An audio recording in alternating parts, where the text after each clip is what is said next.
So ito na mga kababayan, ito na po ang pinakamainit na balita na ating nasagap ngayong araw mga kapatid. Nako, Senator Bato de la Rosa mga kababayan, sinupalpal po ng katotohanan ni Attorney Claire Castro, no? Matapos pong magpaawa effect itong si Senator Bato mga kapatid sa kanyang social media account. Pero bago tayo magpatuloy mga kababayan, One Talk PH nga pala mga kapatid, nagbabalik po para sa panibagong update. So ito na nga ang kwento mga kababayan. Ito kasing si Senator Bato de la Rosa ay gumawa na naman mga kapatid ng kanyang kadramahan recently, no, na di umano sabi ni Bato mga kababayan, right after daw na damputin itong si Tatay Digong, no, ng Interpol at dinala doon sa ICC at kinulong. Tinanggalan din daw siya mga kapatid kaagad, no, ng Marcos administration ng kanyang mga security personnel. Kasi nga mga kababayan, itong mga senador meron po kasi itong mga security na galing sa PNP. So sabi ni Bato, right after daw mga kapatid na hinuli yung itong si Tatay Digong ng Interpol at dinala nga sa ICC, ay siya din daw pagtanggal mga kababayan ng kanyang ng kanyang mga security na galing sa PNP. Kanya nga lang mga kapatid, itong mga ganitong kadramahan ni Senator Bato de la Rosa ay hindi po umubra mga kababayan, no, kay Attorney Claire Castro. Siyempre mga kapatid, matalino itong si Attorney Claire, no, at na-gets niya agad yung point ni Bato. Kasi kahit ako mga kababayan, noong nabasa ko po yung article ni Bato de la Rosa patungkol nga dito na tinanggalan nga daw siya ng security personnel mga kapatid, ang pag-analyze ko ay para bang nagpapaawa lang siya mga kababayan sa publiko, no, para makakuha ng simpatya. Kasi alam naman natin mga kapatid na ganyan talaga ang diskarte nitong grupo nila former President Duterte. Nagpapaawa, di ba? Kunwari sila yung inaapi. Nang sa ganun, makuha nila yung simpatya ng taong bayan, especially mga kapatid, sa mga Bisaya dyan, somewhere in Mindanao, di ba? Kaya nga maraming mga Bisayang sumusuporta sa kanila mga kababayan dahil nahuhuk kasi sila mga kapatid dito sa mga ganitong kadramahan nila Bato de la Rosa, di ba? So ito pa rin yung tactic mga kababayan na ginagamit ni Senator Bato. Akala niya siguro mga kababayan, uubra ito kay Attorney Claire Castro. Kaya mga kapatid, sinagot po siya mga kababayan ni Attorney Claire Castro. Sabi dito ni Attorney Claire mga kapatid, nasaan po ba kasi si Senator Bato de la Rosa, no? Nakita po ba natin? 'Di ba? Sabi ni Attorney Claire Castro, nagrereklamo ka, baka parang ito yung translation ni Attorney Claire Castro sa sinabi ni Bato, no? Nagrereklamo ka na tinanggalan ka ng security personnel. Pero ang tanong, Senator Bato, nasaan ka po? Ganun yung pagkakaintindi ko Parang ganun yung point ni Attorney Claire, no? Nagko-complain ka na dyan, Senator Bato, na wala ka nang tinanggal yung security personnel mo. Pero ang tanong, saan ka? Sabi ni Attorney Claire, nakita nyo ba si Senator Bato? Di ba? Mga kapatid, ang logic doon, sinong babantayan ng mga security mo kung ikaw mismo hindi ka visible sa mata ng mga security mo? Di ba? Parang ganun yun no? Paano mo nasasabing tinanggalan ka ng security personnel ikaw nga mismo hindi ka nakikita ng security personnel mo Sinong babantayan nila diyan? Di ba? Mga kapatid, no? Noong nabasa ko tong article ni Bato de la Rosa mga kababayan, sabi ko, anong klaseng katarantaduhan to Senator Bato? 'Di ba? Naghahanap ka, no, nagrereklamo ka sa ginawa ng di umano'y administrasyon ni Marcos, no, na tinanggalan ka ng security personnel. Ikaw nga itong hindi nakikita ng inyong mga security, no, na ibinigay ng gobyerno para bantayan kayo, 'di ba? Gusto mong gawing tanga yung mga security mo? Sinong babantayan nila yung damit mo? 'Di ba? Kasi mga kapatid, real talk lang, totoo naman. 'Di ba? Paano mo nasasabing tinanggalan ka ng security personnel kung ikaw mismo hindi ka nakikita ng mga security mo? Pinagmukha mo tuloy tanga yung mga security mo dyan.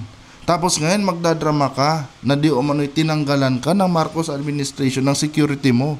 At para bang pinapalabas mo na gusto ka talagang ibigay sa ICC? Well, 'di ba? Kami, no? Kami na mga tawag nito na sumisigaw ng hustisya doon sa biktima ng AGK ni former President Duterte, na kung saan malaki yung partisipasyon mo doon, ay gusto din talaga namin, no, na mapunta kayo sa ICC nang matapos na tong matapos na itong argumento na ito.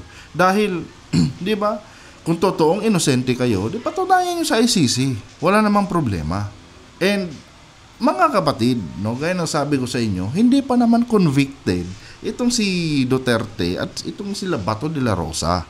'Di ba? Hindi pa naman sila sinesentensyahan. So, ngayon, tulad niya kay Digong, dinidetain lang siya, mga kababayan, hangga't hindi pa dinidinig yung kanyang kaso. 'Di ba? But it doesn't mean, mga kapatid, na guilty na sila.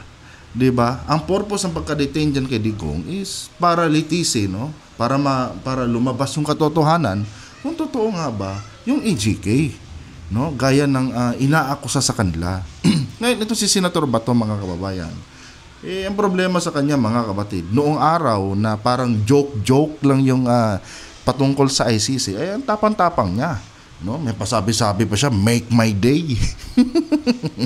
'Di ba? Ngayon tinutuon ng mga kapatid, no? Kung ano-anong kadramahan na yung kanyang ginagawa para makakuha lamang ng simpatya mula sa taong bayan. 'Di ba? Takot din pala, mga kababayan. Hindi kayo nagdalawang isip, no? Hindi kayo nagdalawang isip noong i-implement nyo ang tawag dito, itong tukhang ni Tatay Digong, na kung saan nagresulta sa libo-libong casualties, no, under the Duterte administration. Tapos ngayon, no, na kayo naman, 'di ba? Kayo naman yung sinisingil at iimbestigahan, no, at lilitisin, 'di ba? Takot na takot kayo. Akala ko ba matatapang kayo? Noong kapanahunan kasi na nasa prime pa kayo, sabi nyo, hindi kayo natatakot kahit saang korte dalhin yan, kaharap kayo, no? At recently lang, no, sabi mo pa noon kay former Senator Antonio Trillanes na make my day. Ikaw na ang mag-serve ng warrant sa akin, no? Ikaw na ang magposa sa akin. Pero ngayon, bakit ganito? 'Di ba? Yan tanong dito, bakit Senator Bato? Bakit nagpapaawa na po kayo ngayon? Anong nangyari? Ibig sabihin ba nito, Senator Bato, kanya-kanya na kayo ngayon ni Tatay Digong? 'Di ba? Akala ko ba handa kang ibuwis ang iyong buhay kay former President Duterte? Bakit tila baga, no, sa nakikita ko kasi, mga kapatid, parang natatakot si Senator Bato na damayan, ano? Itong si Tatay Digong doon sa rehas sa ICC. Natatakot siya, mga kababayan, na samahan si Tatay Digong doon sa ICC. 'Di ba? Kasi, mga kapatid, sa nakikita ko ngayon galawan nila Senator Bato, kanya-kanyang palusot 'Di ba? Kanya-kanyang drama sila Na di umano, wala na daw hustisya dito sa Pilipinas, no? Di umano sinusurrender na daw ng administrasyong Marcos ang soberanya ng Pilipinas, 'di ba? Nawala yung angas nila, mga kababayan. At ngayon, no, parang nakikita ko, ito base lang ito sa aking opinion, base sa aking obserbasyon dito kay Senator Bato. Para bang yung sinasabi niya dati, mga kapatid, na handa siyang ibigay yung kanyang buhay kay Tatay Digong, parang nag-iiba na. No? 'Di ba? Kasi, mga kapatid, kung totoo ka sa iyong sinabi na willing ka, no, na i-risk ang buhay mo para lang kay Tatay Digong, bakit ngayon takot kang samahan siya sa ICC, Senator Bato? 'Di ba? Ano lang kasimple yan So, masasabi ko, mga kababayan, walang mga paninindigan itong sila Senator Bato. No? And again, mga kapatid, no, para sa lahat ng mga viewers natin, para sa mga DDS na hirap umintindi, hindi po ibig sabihin na once dinampot itong sila Bato, tulad dito kay former President Duterte, hindi po ibig sabihin, mga kababayan, na sila po ay convicted na. 'Di ba? Kasi may paglilitis pa, mga kapatid. no, may paglilitis pang gagawin doon sa ICC. Yung pagkulong sa kay former President Duterte ay part po yan ng proseso, mga kapatid, na habang wala pa yung investigasyon, i-detain muna nila si Tatay Digong, di ba? Ito din si Senator Bato, mga babayan, ganun din ang mangyayari dyan sa kanya, no? I-detain din talaga siya doon, no? Baka papatikimin din siya ng selda, mga kababayan, sa ICC habang wala pang paglilitis, no? Yan lang naman yan eh. Ngayon, kung totoong inosente kayo, malinis kayo, di patunayan nyo.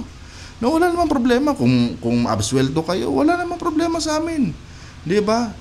Papalakpakan pa namin kayo. Oh, at least doon, nalitis ang kaso sa korte na walang malisya, na walang impluwensya, no, ng kahit sinong politiko.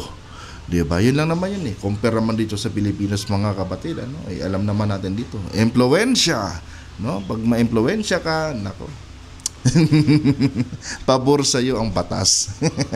Anyway guys, hanggang dito lang itong video na ito. Kung nagustuhan niyo po ang ating content ngayon, kung agree po kayo sa ating opinion, no, huwag kalimutang mag-subscribe kung bago ka lang, at paki-like po ang ating video para i-share pa ni YouTube sa iba pang hindi pa nakakapanood. Hanggang dito na lang.